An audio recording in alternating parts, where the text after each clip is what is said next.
Di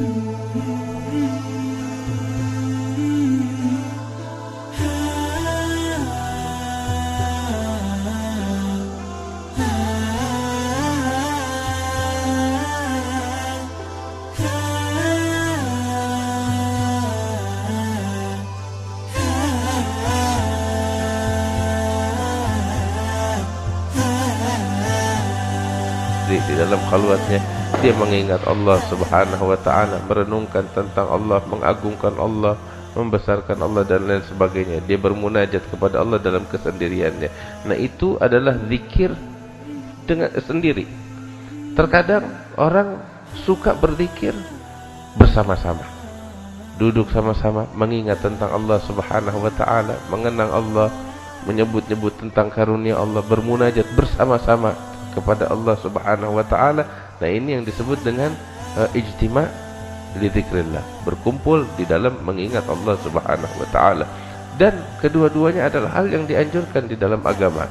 Di dalam hadis sahih Rasulullah sallallahu alaihi wasallam beliau bersabda di dalam hadisnya, majtama'a qaumun fi baitin min buyutillahi yadhkurunallah. Tidak berkumpul sekelompok manusia di rumah Allah, mereka sama-sama berzikir kepada Allah. Di sini Nabi Muhammad SAW menyebutkan mereka berijtima, berkumpul. Untuk apa? Sama-sama mengingat kepada Allah Subhanahu wa ta'ala. Rasul mengatakan orang yang berkumpul berzikir mengingat kepada Allah, illa nazalat alaihimus sakinah, Allah turunkan kepada perkumpulan mereka, kepada mereka semua as-sakinah, ketentraman, wal hasanah, kebaikan juga diturunkan oleh Allah Subhanahu wa ta'ala. Illa nazalat alaihimus sakinah, diturunkan ketentraman oleh Allah, wa ghasyiyatuhumur rahmah, dan mereka diliputi oleh rahmat dari Allah Subhanahu wa ta'ala, wa haffathumul malaika, malaikat ikut hadir bersama mereka. Masya Allah, ini kita lihat hadir banyak banget di sini. Ambil kabar yang enggak kita lihat, jauh lebih banyak yang hadir. Para malaikat, mereka adalah makhluk-makhluk yang mulia di sisi Allah Subhanahu wa ta'ala. Kemudian wa dzakarahumullahu fi man indah, dan Allah akan menyebut perkumpulan semacam ini di hadapan para malaikatnya, makhluk-makhluk yang ada di sisi Allah Subhanahu wa ta'ala. Ada di dalam hadis yang sahih disebutkan oleh Rasulullah sallallahu alaihi wasallam. Dalam hadis yang lain, Rasul sallallahu alaihi wasallam beliau menyebutkan di dalam hadisnya, ana 'inda dzikri 'abdi bi wa ana ma'ahu hina yadhkuruni, fa in dzakarani fi nafsihi dzakartuhu fi nafsi, wa in dzakarani fi mala'in dzakartuhu fi mala'in khairin min mala'in, wa ma taqarraba ilayya 'abdi shibran illa taqarrabtu ilayhi dira'an, wa idza taqarraba ilayya 'abdi dira'an taqarrabtu ilayhi ba'an, wa idza atani yamshi ataituhu arwalah. Rasul sallallahu alaihi wasallam bilang di dalam hadisnya tentang perkumpulan zikir secara khusus, bahwasanya aku, katanya Nabi Muhammad bilang bahwasanya Allah berfirman di dalam haditsul qudsi, wa hadzal haditsun sahih, hadis yang sahih yang diriwayatkan oleh Imam Bukhari wa Muslim. Rasul sallallahu alaihi wasallam mengatakan bahwasanya Allah berfirman, Allah mengatakan, aku sesuai prasangka hambaku terhadapku. Apa maksudnya? Kita ini dianjurkan untuk berprasangka baik kepada Allah Subhanahu wa ta'ala. Kalau kita berprasangka baik kepada Allah, ambil kabar gembira, Allah sesuai prasangka baik kita kepadanya. Maksudnya bagaimana? Kita sekarang punya husnudzan sama Allah. Ini saya kumpul di majelis, harapan saya dan saya husnudzan, dosa-dosa saya diampuni nama Allah. Ini kan prasangka, harapan nama Allah. Dan apa katanya Allah? Aku sesuai dengan harapannya. Aku sesuai dengan prasangkanya, kata Allah. Kalau ada orang suudzan nama Allah, ya saya nggak bakal diampuni nama Allah. Ambil kabar, Allah juga nggak mau ngampunin.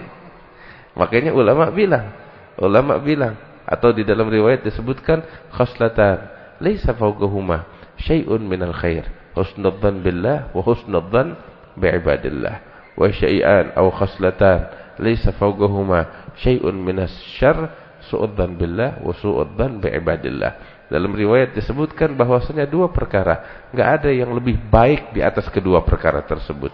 Apa itu? Husnudzan, berprasangka baik kepada Allah, dan berprasangka baik kepada hamba-hamba Allah. Dan dua perkara, enggak ada lagi yang lebih buruk dari dua perkara tersebut. Apa itu?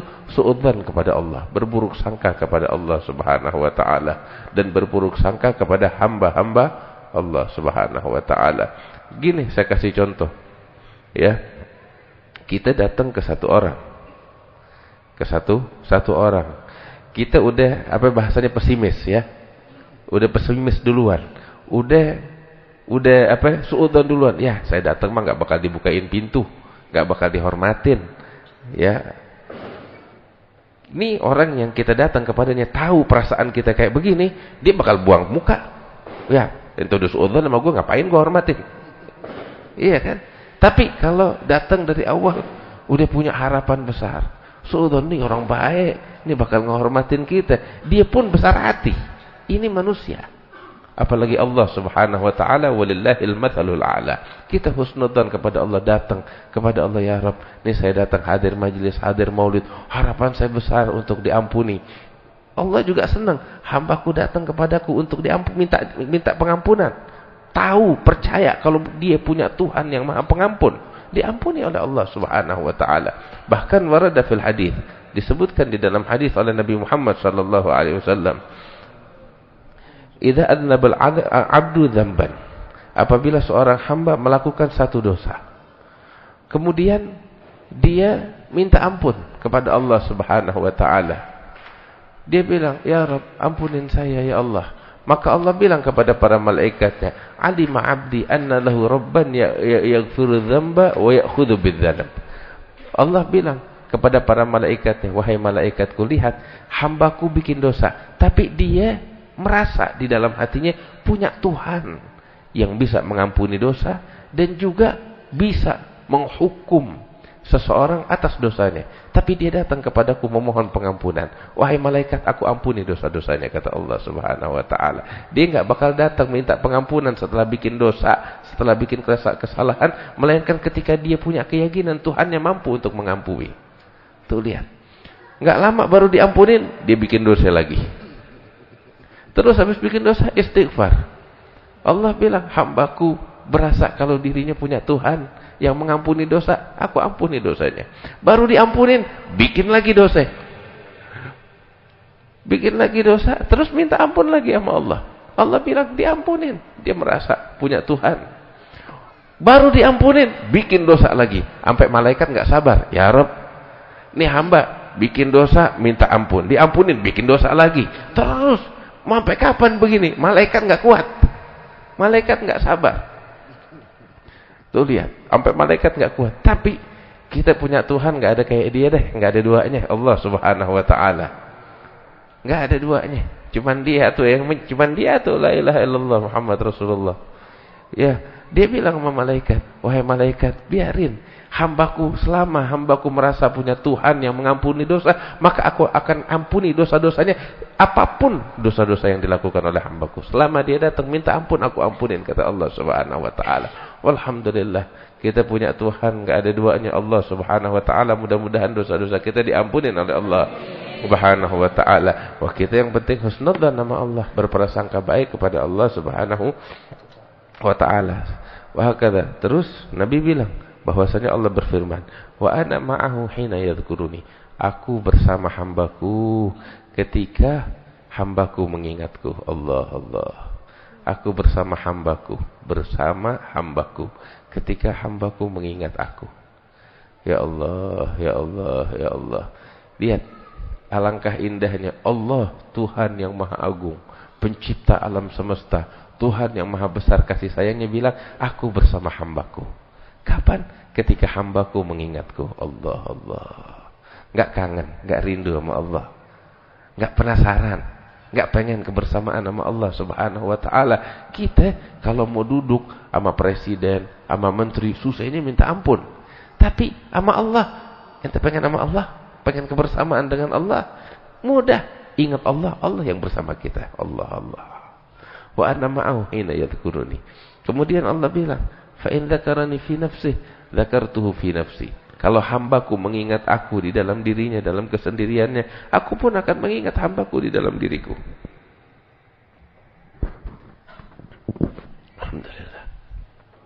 Dan kalau hambaku mengingat aku di dalam kelompoknya, maka aku pun akan mengingat hambaku di dalam kelompok yang lebih baik dari kelompok hambaku. Masya Allah. Ini kita zikir begini nih. Kita tadi baca ta'lil, baca tahmid, berzikir kepada Allah. Diingat kita sama Allah. Diingat sama Allah. Kalau kita mengingat Allah, siapa kita? Kita ingat Allah, siapa kita? Kita tukang maksiat, kita yang jauh dari Allah. Tapi kita dimuliakan oleh Allah untuk mengingat. Bagaimana halnya ketika kita diingat oleh Allah? Masya Allah. Alangkah nikmatnya. Alangkah untungnya orang yang diingat oleh Allah Subhanahu wa ta'ala. Mudah-mudahan kita dimuliakan oleh Allah, bisa selalu mengingat dan diingat oleh Allah Subhanahu wa ta'ala. Ya Rabbal Alamin. Terus juga zikir kepada Allah ada yang namanya zikir mahal, ada zikir ghairu mahal. Zikir yang murni, zikir murni untuk Allah, hanya Allah yang ada di benak. Seperti subhanallah, walhamdulillah, wassalah, alhamdulillah, wallahu akbar dan lain sebagainya. Ada ghairu mahal, yang enggak murni tapi bagian dari zikir. Apa itu? Seperti kita membaca Al-Qur'an. Al-Qur'an di dalamnya ketika kita baca, ya kan? Ada ceritanya Fir'aun. Ada cerita para nabi. Ada kisahnya Nabi Adam, Nabi Sulaiman, Nabi Daud, Nabi Ibrahim. Ini kan kisah. Ini zikir atau bukan? Allah bilang ini zikir. Ini zikir. Nah, demikian halnya majlis-majlis ilmu. Ketika kita mengkaji ilmu agama secara khusus, itu adalah majlis zikir. Sebab ilmu yang datang, yang kita kaji, datangnya dari mana? Dari Allah Subhanahu wa ta'ala, dibawa oleh Nabi Muhammad sallallahu alaihi wasallam. Naam. Demikian halnya ketika kita bersalawat kepada Nabi Muhammad sallallahu alaihi wasallam juga zikir.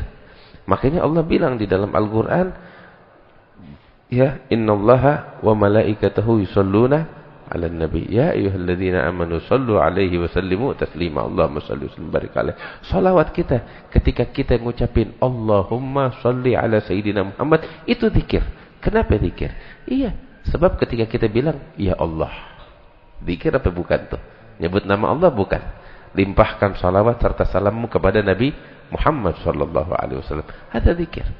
Bahkan kisah tentang Nabi Muhammad pun adalah zikir kepada Allah Subhanahu wa ta'ala. Bagaimana? Kita kalau baca Al-Quran, di dalam Al-Quran Allah bagaimana mengatakan wadhkur fil kitabi Ibrahim.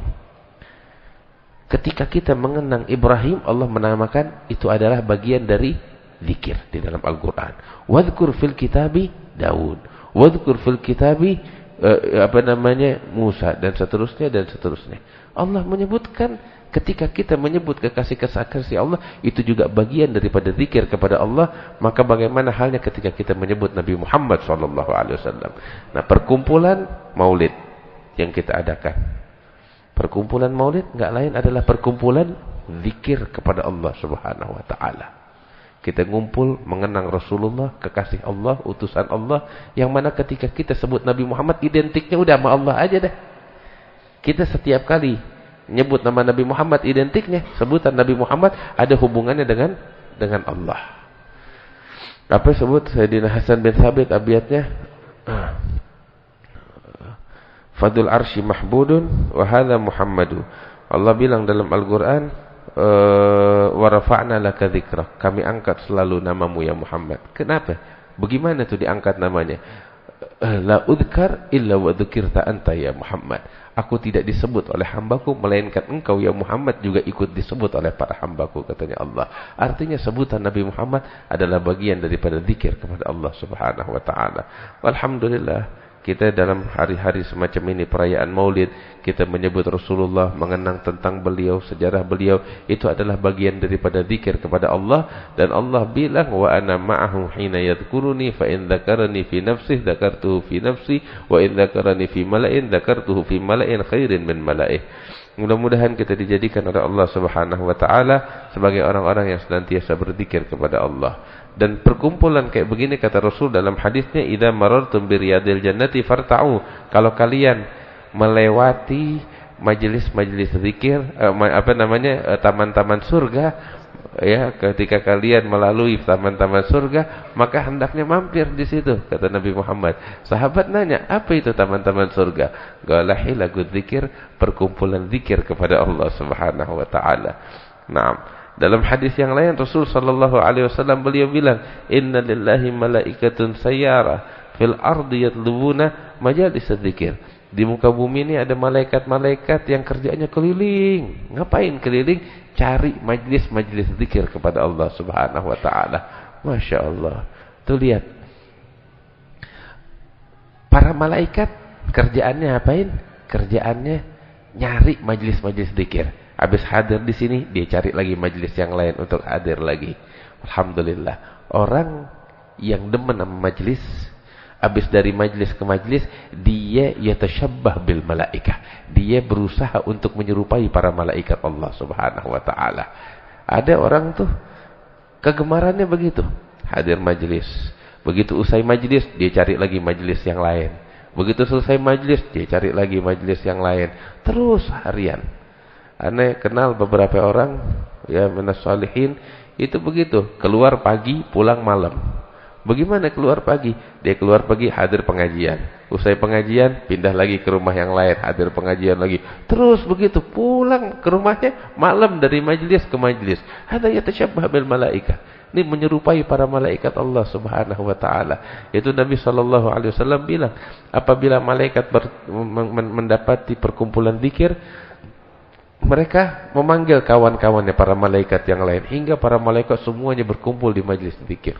Masya Allah. Makanya saya bilang, ini kita hadir begini, yang hadir banyak, malaikat yang ikut hadir jauh lebih banyak lagi. Bukan saya yang bilang, Nabi Muhammad sallallahu alaihi wasallam. Ya Allah, ya Rabb, ya Rabb. Terus dalam hadis itu disebutin, ngapain sih malaikat hadir? Mereka tuh pengen ngambil berkah dan pengen bawa berkah. Ya, malaikat pengen hadir berkah, hadir cari berkah dan juga ingin membawa keberkahan dari Allah Subhanahu wa taala serta membawa laporan setelah itu kepada Allah. Kalau udah selesai majlis, itu malaikat ditanya sama Allah, "Wahai malaikatku, kalian hadir di majlis?" "Iya ya Allah." "Apa yang terjadi di majlis? Dalam majlis tersebut apa yang dilakukan?" Allah Maha tahu. Enggak perlu nanya lagi. Cuman kenapa Allah nanya di sini? Allah pengen tunjukin bakal kita betapa besar perhatian Allah kepada orang-orang yang ngumpul berzikir kepada Allah. Allah ingin tunjukkan, nih begini nih, Allah perhatian. Nanya, padahal Allah udah Maha tahu. Apa Allah tanya? "Wahai malaikatku, apa sih yang dilakukan oleh hambaku?" Allah udah tahu. Cuman Allah nanya pengen nunjukin, nih perhatian Allah kayak begini. Tanya, apa yang dilakukan? Malaikat bilang, "Ya Rabb, mereka bertahlil, bertahmid, berzikir kepadamu." Allah bilang, "Mereka mengingat aku." Memangnya mereka ngelihat aku, katanya Allah. Kita nggak ada yang lihat Allah, tapi kita beriman dan percaya sama Allah. Malaikat bilang, "Ya Rabb, nggak ada yang ngelihat Allah." Allah bilang, "Kalau kira-kira mereka pada lihat bagaimana?" Kalau kita ya kenal sama Allah, dikasih kemuliaan sama Allah, bisa mengenal Allah dengan hati kita, bagaimana? Wallahi kita nggak bakal kenal sama manusia, udah cukup sama Allah Subhanahu wa taala. Kita bakal habiskan seluruh hidup kita hanya untuk Allah. Malaikat bilang gitu, "Ya Rabb, kalau mereka melihat engkau, mereka bakal habiskan tuh hidupnya hanya untuk berzikir." Allah nanya lagi, "Terus mereka di majlis berdoa kepadaku?" Malaikat bilang, "Iya ya Allah, mereka berdoa." "Doa apaan aja?" Allah Maha tahu, Allah mendengar doa hambanya. Cuman nanya begini sama malaikat, pengen unjukin nih Allah sampai cari tahu, kasih perhatian besar bakal kita. Malaikat bilang, "Ya Rabb, hambamu berdoa ini itu, disebutin tuh doa-doanya sama malaikat. Nah ente terserah mau doa apa, ente punya doa insya Allah dilaporin sama malaikat kepada Allah. Pengen apa? Pengen dunia, pengen akhirat, minta sama Allah Subhanahu wa taala. Yang pengen kawin juga minta di sini sama Allah. Digabul sama Allah Subhanahu wa taala. Yang pengen jodoh dia minta sama Allah. Yang pengen hutangnya dibayar sama Allah, minta sama Allah. Pengen apa aja ente? Minta. Ini semuanya dilaporin sama malaikat. Dilaporin sama malaikat kepada Allah Subhanahu wa taala.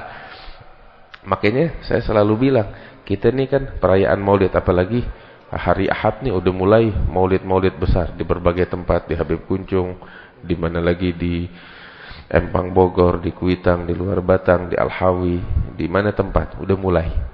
Kita keluar tuh pasang niat, ya Rabb nih saya hadir, nih hajat-hajat saya, nih harapan saya, husnudzan nama Allah.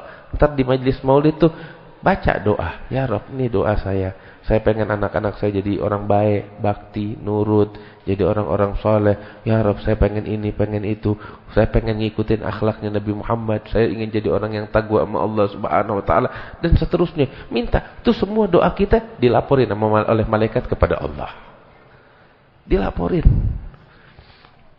Sampai malaikat bilang, ya Rabb, di antara doa mereka minta sorga. Allah bilang, emangnya mereka minta sorga udah pernah lihat sorga, tahu namanya sorga? Malaikat bilang, ya Rabb, mereka belum pernah lihat sorga, tapi mereka beriman. Mereka beriman kepada sorga. Allah bilang, kalau lihat sorga gimana kira-kira dia orang? Saya tanya ya, kalau saat ini Allah perlihatkan bakal kita istana yang megah yang ada di sorga, bisa tidur gak kira-kira kita? Bisa, nggak mau hidup di dunia, cuman pengen kejar tuh. Itu baru istananya. Kalau kira-kira bidadarinya bagaimana? Allah. Bidadarinya kalau ngeludah di lautan, di samudera, tuh samudera yang asin berubah jadi manis karena ludahnya, air liurnya bidadari sorga. Allahu Akbar. Syuf. Kalau diperlihatkan oleh Allah bakal kita bidadari sorga, gimana keadaan kita? Gimana keadaan kita? Nggak mau hidup, kita pengen buru-buru mati untuk mengejar tuh apa bidadari. Allah, syuf. Tapi ambil kabar ya, nenek-nenek nggak ada yang masuk surga. Nggak ada. Yang bilang bukan aneh, Nabi Muhammad SAW. Wah bagaimana tuh? Kesian banget, makanya apa namanya, nenek-nenek yang udah rewot keriput nggak masuk surga. Ada satu perempuan, nenek-nenek datang kepada Nabi Muhammad SAW, bilang sama Rasulullah, ini nenek udah keriput, udah rewot. Datang ya kepada Rasulullah SAW, ya Rasulullah, doain nenek biar nenek masuk surga. Itu waktu Nabi lagi sibuk, ada urusannya, kerjaan. Dipotong sama ini perempuan, ya Rasulullah doain.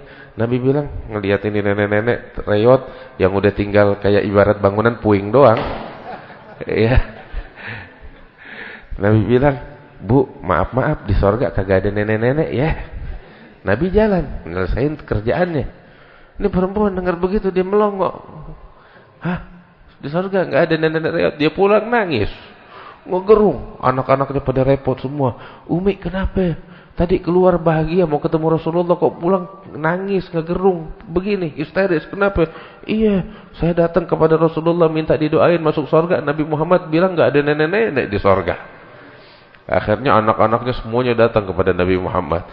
Ya Rasulullah, lebih ibu kami nangis ngegerung. Kenapa? Iya, barusan dia datang minta didoain masuk surga, engkau bilang nggak ada nenek-nenek di surga. Nabi bilang, tersenyum tertawa, bilang sama ibu kalian, insya Allah dia masuk surga. Cuman kalau masuk surga modelnya nggak begini, berubah jadi muda lagi, jadi perawan lagi, jadi cantik lagi. Bidadari yang paling cantik di sorga, nggak ada apa-apanya dibanding wanita dunia yang masuk sorga. Masya Allah. Mudah-mudahan kita dikawinin sama Allah dengan wanita-wanita sorga tersebut.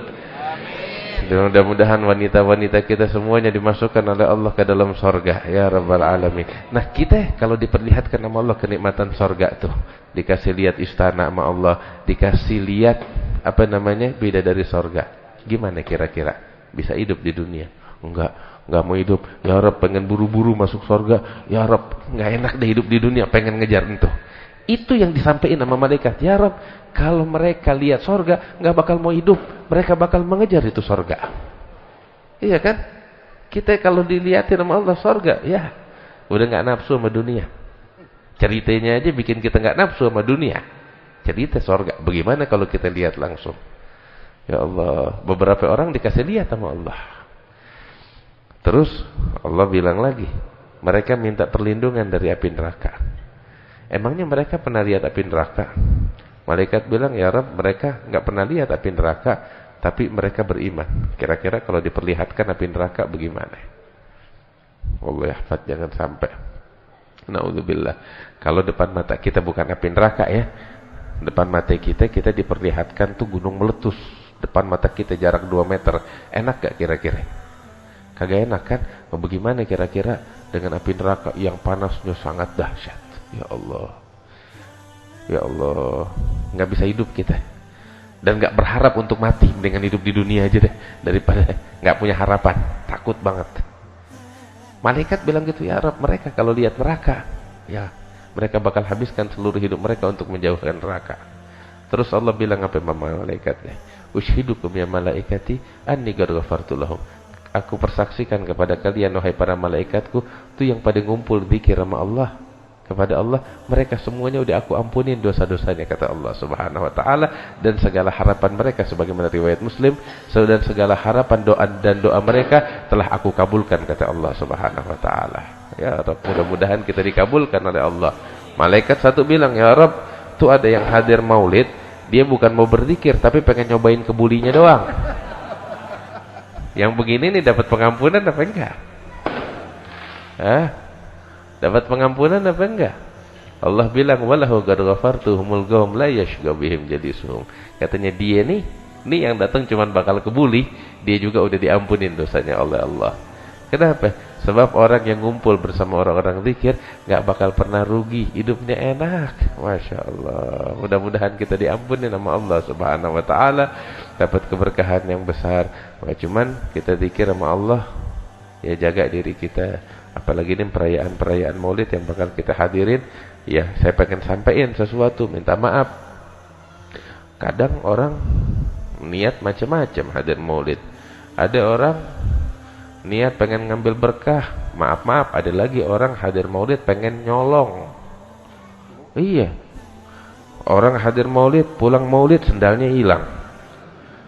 Ya, mending kalau cuma sendal hilang. Dompet hilang, Allah yahfad. Kadang handphone hilang. Handphone ada di kantong. Begitu sampai rumah kantongnya udah robek. Mending kalau robek yang wajar, robek sama pisau. Ada gak kayak begini? Ya Allah, subhanallah.